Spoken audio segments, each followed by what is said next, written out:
আসলে এখানে আসার অনেক আগে থেকেই ধরেন আমার প্রিপারেশন ছিল আলাদা, যে মার্সেল প্রেজেন্ট হাসতে যাব। তো আমি মার্সেল প্রেজেন্ট সিজন 6-এও ছিলাম, সিজন 7-এও আসছি। এবং আমি চাই যে আমাদের বাসা যে এলাকায়, ওখানে নাটোর বা নাটোরের মতো আরো অনেক জায়গায় কমেডি ক্লাব উদ্বোধন হোক। আমাদের আবু হেনা রনির মতো সিনিয়র বড় ভাই বিগ ব্রাদাররা পরিচালনা করুক, আমরা সেখানে সদস্য হয়ে থাকতে পারি। বা মার্সেল প্রেজেন্ট হাসো এনটিভির এই প্রোগ্রামটা অনেকটা জনপ্রিয় প্রোগ্রাম, আরো মানুষ জানুক, আরো মানুষ অ্যাটেনশন হোক, এটাই আমি চাই।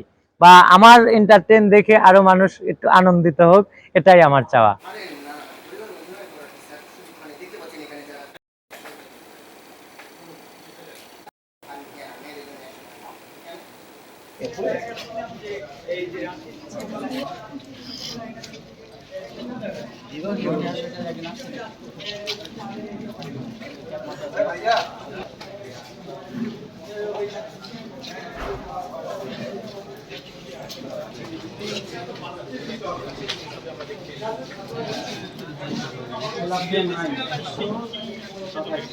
সাংস্কৃতিক চর্চা বহুকাল ধরে হচ্ছে।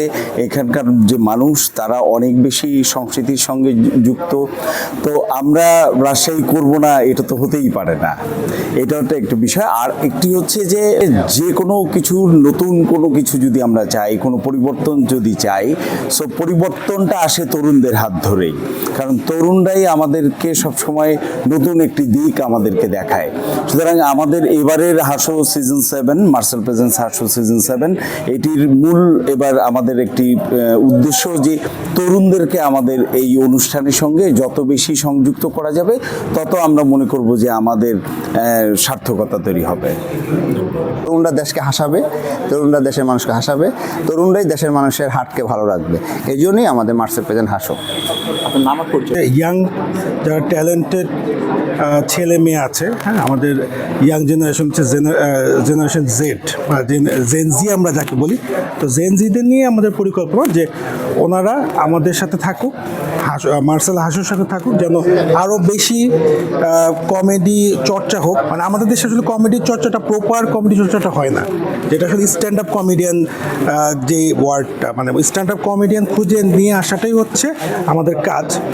বাট মার্সেল প্রেজেন্টস হাসো বাংলাদেশের একমাত্র কমেডি রিয়েলিটি শো, বাংলাদেশের একমাত্র।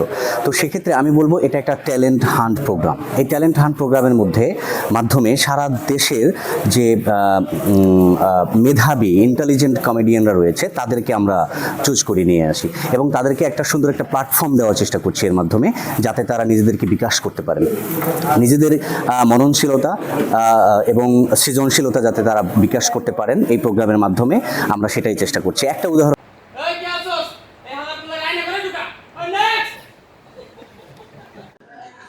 নিঃসন্দেহে এটা অনেক ভালো লাগতেছে আসলে। Actually this is the first contestant I am, যেটা আমি পাইছি, এবং মানুষকে হাসানো টাফ জব।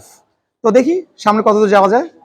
ডেফিনেটলি আমি ট্রাই করবো আরো বেটার করার জন্য, বেটার কন্টেন্ট আনার জন্য, এবং টু গিভ মেসেজ, শুধু জোকস না, যেন এর মধ্যে মেসেজও থাকে, এটা ট্রাই করবো। অ্যাকচুয়ালি মানে স্ট্যান্ড আপ কমেডিটাকে আসলে অবজারভেশন দ্য মানে পিপল, আসলে কমেডি এখন অনেক চেঞ্জ হয়ে গেছে। এখন কিন্তু কমেডিটার সাটায়ার পর্যায়ে চলে গেছে, অর্থাৎ খুবই রিসেন্ট ট্রেন্ড নিয়ে কথা বলাটাই আসলে কমেডি। এবং আমি একটা কথা বলতে চাই খুবই মানে মানে উইথ রেসপন্সিবিলিটি, যে হিউমার ফর ইন্টেলেকচুয়ালস, মানে আপনার জোকস কিন্তু মেধাবীদের জন্য। সো আই থিঙ্ক আমাদের বাংলাদেশ মেধাবী, আমরা নতুন বাংলাদেশে আছি, ডেফিনেটলি ইনশাল্লাহ will B a good show.